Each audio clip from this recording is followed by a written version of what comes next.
안녕하세요. 감사합니다. 여러분한테 체력과 습관에 대해서 말씀드리고 싶은 게 있어서 이 자리에 나오게 된 백엔드 코어 김태우라고 합니다. 잘 부탁드립니다. 제 예전 사진이에요. 한 4년 됐습니다. 열심히 찍으시네요, 다들. 여러분들 이번 학기 마이크가 좀 머네요. 이번 학기 다들 잘 보내고 계십니까? 이제 좀 있으면 기말고사가 지금 앞두고 있죠. 휴학한 분들도 계실 거고, 벌려놓은 일이 많아서 간신히 버티고 있는 분들도 계실 거고, 다양한 분들이 계실 것 같아요. 너무 당연한 말인데, 우리가 모든 일을 할 때 이 체력이라는 게 필요하다고 얘기하잖아요. 당연하죠.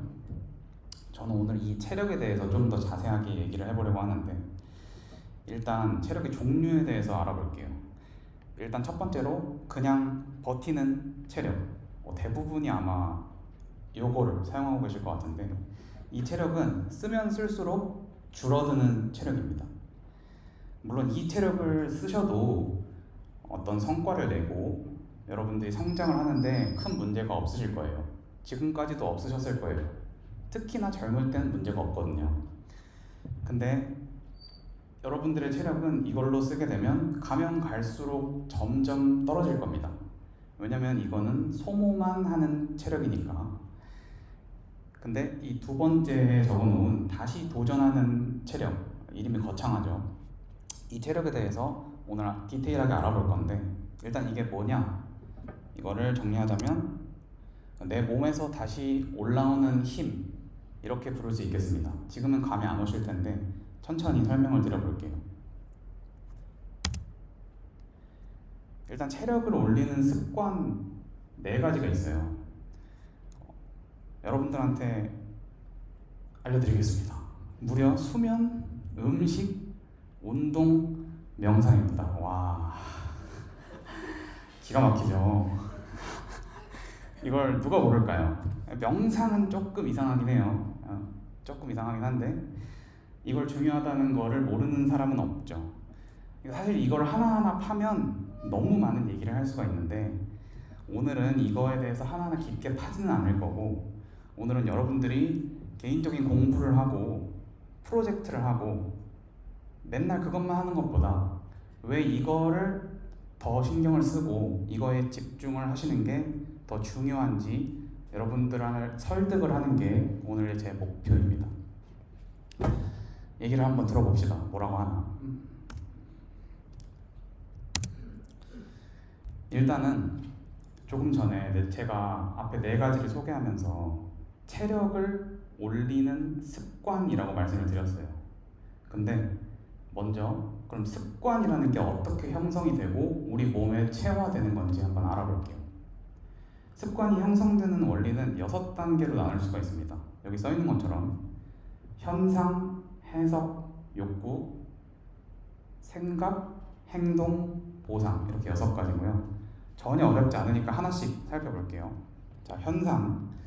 우리가 어떤 현상을 만나면 우리 뇌는 그 현상을 해석을 합니다. 내가 원하든 원하지 않든.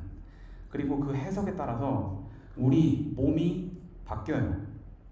스트레스 호르몬이 분비가 되고 신경 전달 물질도 분비가 될 거고, 그에 따라서 근육 수축이 일어납니다. 여러분의 의지와 관계없이.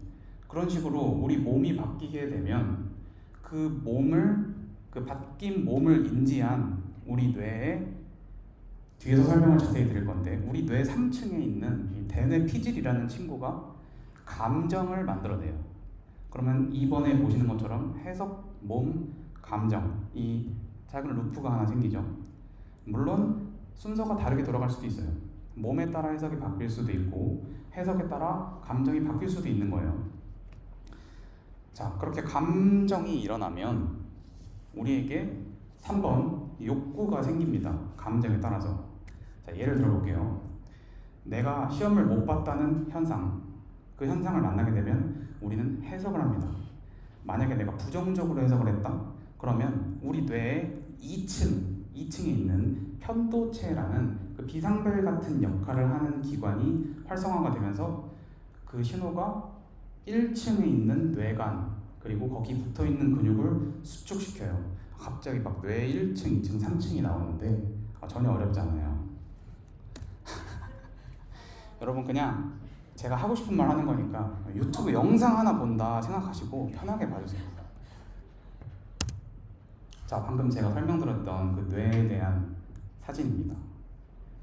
자, 뇌 1층은 생명을 유지하는 시스템이에요. 주로 체온 조절 같은 거를 한다고 보시면 돼요. 그래서 얘가 1층에 있어요. 근데 뇌가 온도 조절 같은 거를 하려면 이 우리 몸 아래쪽에 있는 몸이랑 연결이 돼 있어야 될 거 아니에요. 그래서 얘가 1층에 있고 기본적인 생명 활동을 한다고 해서 파충류의 뇌라고 부릅니다. 그리고 2층은 변연계라고 부르는데 주로 감정을 만들어낸다고 알려져 있어요. 근데 엄밀하게 얘기하면 우리 짜증, 분노, 두려움 이런 감정들이 변연계 안에 있다가 뚝 하고 떨어져 나오는 게 아니라 변연계 안에 있는 여러 기관들, 그 중에 아까 얘기했던 편도체 같은 게 켜지면 그에 따른 반응으로 신체가 변화되는 곳이다, 이렇게 보시면 됩니다. 그래서 즉 생명활동을 넘어서서 우리의 감정의 기초가 되는 곳이다. 그래서 포유류의 뇌라고도 부릅니다. 그리고 3층은 뭐냐면 아까 말한 대뇌 피질이에요. 의식 작용이 일어나는 곳인데 내 몸에서 올라오는 여러 가지 신호를 통합을 해가지고 내가 불안하구나, 내가 지금 긴장했구나, 이런 걸 알아차리고 그걸 해석하고 이름을 붙이는 과정이 여기서 일어나요. 대뇌 피질 3층. 그리고 여기서는 특별하게 정보를 받아들이기만 하는 게 아니라 자체적으로 생산도 합니다. 그게 바로 생각이고 인간의 이성이죠. 그리고 이 이성을 인간만이 가지고 있다고 해서 여기를 인간의 뇌라고 불러요. 자, 이제 1, 2, 3층이 좀 정립이 됐죠. 근데 조금 이상하지 않나요? 듣다 보니까 너무 딱딱 나눠져 있어요. 근데 우리 뇌가 이렇게 역할이 이렇게 3층으로 딱딱 나눠져 있을까요? 여러분 우리 다 불안감이라는 감정을 알고 계실 거예요. 불안감이라는 걸 느껴본 적 있을 거예요. 새벽 1시에 자려고 이제 1시 반에 자려고 누워서 유튜브를 보면서 낄낄대고 있었는데 갑자기 전 남친한테 잘 지내냐고 인스타 DM이 와요. 막 여자친구가 데이트하고 있다가 갑자기 내 친구들이랑 단톡방에서 얘기하는 내용이 궁금하대요. 지금 당장 보여달래요. 그러면은 어떠십니까? 네, 그렇습니다. 그럴 때 어떤 감정이 느껴져요? 불안한 감정이 느껴지죠. 근데 조금 이상해요. 불안함이라는 거는 감정인데 방금 설명한 게 이 삼위일체 뇌라는 가설인데 이게 맞으면 우리 뇌 3층에 있는 이 인간의 뇌가 2층의 포유류의 뇌에서 나오는 감정이라는 거를 통제할 수 있어야 돼요. 이성적으로. 근데 그렇지 않죠. 여러분 경험적으로 다 알고 있어요. 물론 대부분의 경우에 이성이 앞서지만 감정이 앞설 때도 있고 심지어 어떨 땐 몸이 앞설 때도 있어요. 그죠? 근데 그러면 방금 전까지 열심히 설명해 주신 게 틀린 말이라는 겁니까? 맞아요. 틀린 말이에요. 죄송합니다. 근데 엄밀히 말하면 틀린 말은 아니고 이제는 정설로 받아들여지지 않는 말이에요. 이 삼위일체 뇌라는 가설은 1960년대에 처음 나왔던 가설인데 그 당시에는 굉장히 설득력이 있었어요. 근데 그도 그럴 것이 그때는 우리가 세상의 많은 것들을 처음으로 인식하고 그거에 대해서 해석하고 그게 뭔지 정립을 딱딱 나눠야 됐었던 그런 시기예요. 그렇기 때문에 대부분의 것들을 이렇게 어떤 단계별로 나누려는 경향이 강했어요. 곤충을 머리, 가슴, 배로 나누고 파충류는 본능만 있다. 파충류들, 포유류는 감정은 있지만 인간 같은 이성은 없다. 그리고 인간만 생각하고 판단하고 자기 자신을 의식할 수 있다. 이런 식으로 해석을 했어요. 근데 시간이 지나서 우리 2000년대, 2010년대가 오고 우리 막 전쟁도 여러 번 겪고 사람들의 생각이 조금씩 달라지기 시작을 해요. 사람들의 뇌가 달라지기 시작해요. 뭔가 이 사실 뇌가 달라진 건 아니고 사람들의 생각만 달라진 거죠. 뇌는 원래 그대로 있었을 거예요. 이 뭔가 뇌의 기능과 우리 몸의 반응이 각각 따로따로 일어나는 게 아니고 서로 유기적으로 연결되어 있는 것 같다는 생각을 점차 하게 돼요. 대표적으로 어떤 게 있냐면 정신질환 같은 게 있어요. 예를 들면 불안장애 같은 게 있는데 아까 얘기했던 것처럼 불안이라는 건 2층 뇌에서 나오는 건데 왜 3층의 이성이 감정 하나를 통제하지 못하지? 아니 이성만 내가 잡으면, 내가 의지만 있으면, 정신만 바짝 차리면 내 감정이 통제 가능해야 되는 거 아닌가? 왜 불안감 하나 제대로 못 끄지? 근데 당연히 못 끄죠. 불안감은 몸의 반응이니까. 이 우리가 특정 현상을 만나면 심장이 빨리 뛰고 호흡이 얕아지고 근육이 긴장하고 손에 땀이 나는 그 몸의 전체적인 반응이 불안감이라는 결과로서 만들어진 거니까. 아니 그러면 심장이 천천히 뛰기만 해도 불안감이 사라지나요? 네, 어느 정도는 사라집니다. 그래서 정신과에 가면 불안장애 환자들한테 심장이 천천히 뛰는 약을 처방해 주기도 해요. 우리가 호흡을 천천히 하면 어느 정도 불안한 감정이 완화돼요. 왜냐? 그게 몸에 대한 반응이니까.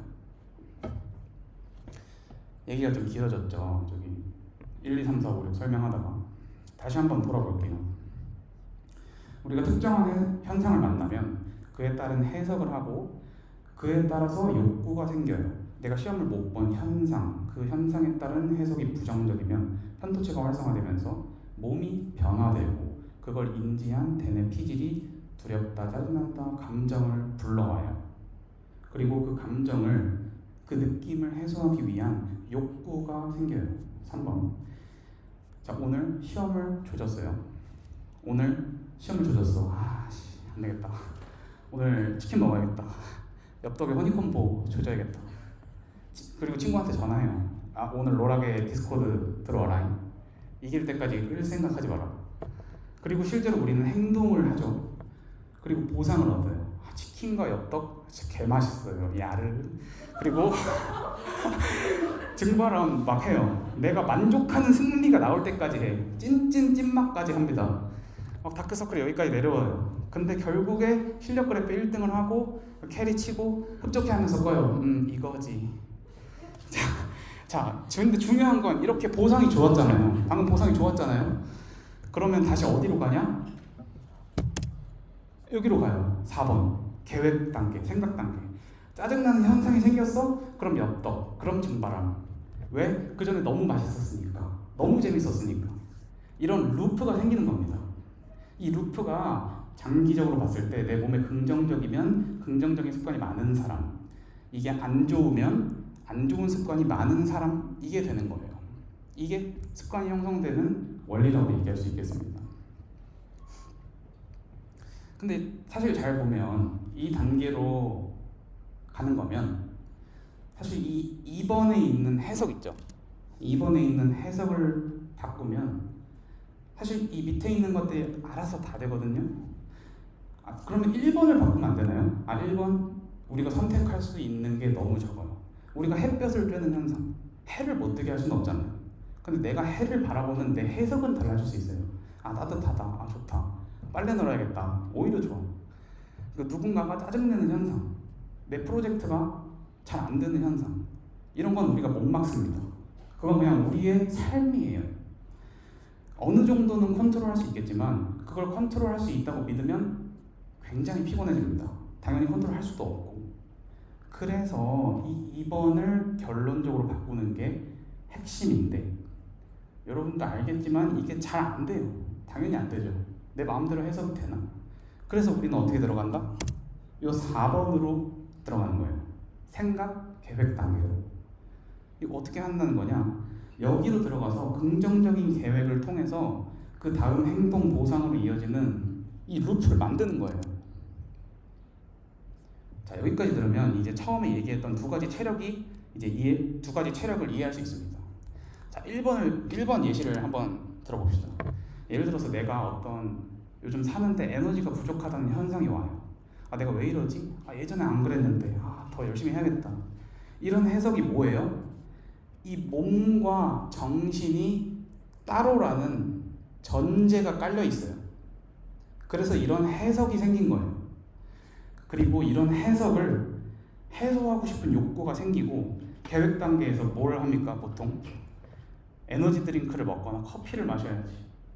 그리고 행동으로 몬스터를 막 때려붓고 아메리카노 1리터짜리를 그냥 갖다 부어버려요. 그럼 보상은 뭐예요? 당연히 카페인이 들어있으니까 각성 되는 것 같아. 보상. 이게 바로 버티기는 하는데 점점 소모되는, 그 체력이 떨어지는 구조예요. 여러분들 학교 생활은 어떠셨습니까? 에너지 드링크와 함께 했나요? 아메리카노와 함께 했나요? 근데 2번은 똑같이 에너지가 부족하다는 현상을 만났어요. 그럼 뭘 해요? 이 네 가지를 기반으로 해석을 해요.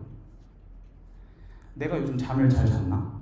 내가 요즘 몸에 안 좋은 음식을 너무 많이 먹지는 않았나? 요즘 운동은 내가 꾸준히 했던가? 영상 넘어갑시다. 이렇게 해석이 달라지죠. 왜냐? 에너지가 부족한 건 나의 몸의 문제라는 전제가 깔려 있으니까. 그러니까 아까 얘기했던 것과 다르게 몸과 정신이 하나라는 전제가, 그 다른 전제가 깔려 있으니까. 그리고 거기에 따른 욕구와 계획도 당연히 달라지겠죠. 오늘은 일을 좀 줄여도 잠을 좀 충분히 자자. 오늘은 피곤해도 집 앞에 나가서 러닝을 한 20분만 하자. 눈 딱 감고. 요즘 몸에 안 좋은 것들 너무 많이 먹고 시도 때도 없이 단 거 먹었으니까 오늘은 공복을 좀 길게 가져가 보자. 이렇게 바뀌는 거예요. 그리고 이 행동이 불러오는 이 몸의 실제 기능적인 회복이 실제 에너지 상승이라는 보상을 받게 됩니다. 그 보상이 실제로 좋으니까 어떻게 돼요? 다시 4번 계획하는 곳으로 가게 돼요. 이 선순환 구조가 정말 중요합니다. 그리고 이제 정말 마음 아픈 말을 드릴 건데, 이 선순환 구조, 정말 중요한 걸 어떻게 하라는 거냐? 3개월만 반복하시라는 겁니다. 왜 3개월이냐? 이거는 신경가소성이라는 거랑 굉장히 큰 관련이 있는데, 그건 또 오늘 발표에서 다 다루기에는 내용이 너무 많아요. 아주 쉽게 얘기해서 우리 뇌 신경이 구조적으로 변화를 하는데 보통 3개월이라는 시간이 걸리더라. 그래서 사실 이 연구로 어떤 분이 노벨상도 받으셨어요. 그래서 3개월 정도 지나면, 처음에 힘들어도 이걸 반복하면 2번 뇌에서 현상을 해석하는 방식이 달라져요. 해가 뜨면 오히려 조화가 내 몸에서 나온다. 더 이상 내 의지가 들지 않는다. 그러면 그때부터는 내 습관이다. 드디어 우리에게 긍정적인 습관이 형성이 된 거예요. 자, 지금까지 이렇게 쭉 습관 형성의 원리에 대해서 말씀을 드렸는데, 이렇게 좋은 습관을 형성하면 그래서 뭐가 좋을까? 아까 그 슬라이드로 다시 돌아가서 똑같은 말을 드리는 거예요. 2번, 다시 도전하는 체력이 는다. 지금까지 제가 굉장히 추상적인 얘기를 했어요. 좀 한 발짝 뒤로 물러나서. 근데 여러분의 실생활에 약간 좀 더 다가가서 얘기를 해보자면, 여러분이 어떤 일을 할 때 그 일을 한 번만 잘하는 거는 크게 어렵지가 않아요. 조금 시간을 할애하고 내가 신경을 많이 쓰고 꼼꼼하게 2-3번 검토하면 잘할 수 있어요. 다들 그런 경험 해보셨을 거예요. 어떤 수업에서 성적 잘 받고 내가 이번에 프로젝트 성공적으로 잘 마치고 잘 마무리됐어. 근데 우리는 어떤 일을 한 번만 잘하면 그걸 운이라고 불러요. 그쵸? 그리고 어떤 일을 잘하는 걸 반복할 수 있을 때 그거를 실력이라고 불러요. 잘하는 걸 반복하기 위해서 필요한 게 2가지가 있어요. 이 슬라이드에서 설명했어야 되는데 제가 너무 집중해가지고 깜빡했습니다. 그래서 2가지가 있는데 어디까지 얘기했죠? 어떤 일을 잘하는 걸 반복할 수 있어야 그걸 실력이라고 부른다. 좋습니다. 잘하는 걸 반복하기 위해 필요한 게 두 가지가 있는데, 하나는 내가 그걸 왜 잘했는지 아는 거, 당연히 알아야죠. 그리고 다른 하나는 체력이에요. 그게 다시 도전하는 체력. 왜 다시 도전하는 체력이냐? 왜냐? 계속 도전해야 되니까. 내가 계속 잘할 때까지. 여러분, 어떤 일을 한 번 잘했다고 계속 잘하는 게 아니죠. 성적 A뿔 한 번 받았다고 그 다음에도 A뿔 받지 않아요. 프로젝트도 똑같아. 어떤 일이든 다 똑같아요. 우리 인생에서. 다음에 못할 확률이 더 커요. 근데 여러분, 체력이 없으면, 그걸 다시 도전할 수 있는 체력이 없으면 왜 잘했는지 알아도 반복할 수 없어요. 반복할 수 없으면 사실 실력이 늘기 어렵다고 봐야 돼요. 저는 그렇게 생각합니다. 그리고 이 체력을 위해서 어떤 게 필요하다? 아까 그 습관이 필요하다. 그래서 결론적으로 제가 말씀드리고 싶은 건, 여러분 코딩을 잘하기 위해서, 기획을 잘하기 위해서, 팀을 잘 굴러가게 만들기 위해서, 멋진 디자인을 하기 위해서, 그게 아니에요. 그냥 내 인생을 잘 살기 위해서 내 계획이랑 습관을 3개월만 바꿔봅시다. 이 얘기를 여러분한테 드리고 싶었습니다. 발표는 여기까지입니다. 감사합니다. 그리고 제가 마지막으로 말씀드리고 싶은 게 있는데, 우리가 지금 아까부터 열심히 이 루프에 대해서 얘기를 했잖아요. 그래서 우리 GDG가 거의 끝났지만, 끝나고 나서 이제 마지막으로 이 긍정적인 루프에 한번 새로 도전을 해보고 싶으신 분들, 새로운 생각과 행동을 한번 해보고 싶으신 분들, 제가 그래서 준비를 해왔습니다. 와우.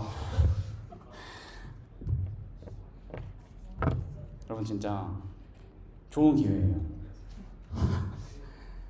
누가 이게 시켜주지 않습니다. 나이 먹을수록 저는 그게 체감이 돼요. 아마 제가 여기서 나이 제일 많을 것 같은데, 나이 먹을수록 저한테 뭐라고 해주고 뭐라고 같이 하자고 부르고 그런 사람이 점점 적어져요. 제가 여러분들 불러드리겠다는 겁니다. 자, 종강한 다음 주 일요일입니다. 죄송하지만 남자분들 6월 26일 날 예비군 가는 분들이 많은 걸로 알고 있는데, 그래도 우리 할 수 있잖아요. 그죠? 믿습니다. 자, 6월 28일 일요일 여의도 공원에서 하는 마라톤에 같이 나가실 분들을 모집하겠습니다. 제가 10km 남자분들 뛰어주시고 완주까지 해주시면은 제가 같이 만나서 밥 한 끼 사드릴게요. 맛있는 밥 한 끼. 고기로 사드리겠습니다. 그럼요. 원하신다면 언제든지. 그래서 언제든지 저한테 연락을 주시거나, 제가 이거를 신청하기 편하도록 정보를 입력하면 되는 구글 폼을 GDG 단톡방에 올릴 테니까 편하게 신청해 주세요. 네, 이런 것도 줍니다. 네, 행복해 보이는 저 기념품, 기깔나는 메달이랑. 단팥빵은 안 드셔도 될 것 같은데 아무튼 줍니다. 자, 괜찮습니까? 감사합니다. 제 발표 진짜로 여기까지입니다. 감사합니다.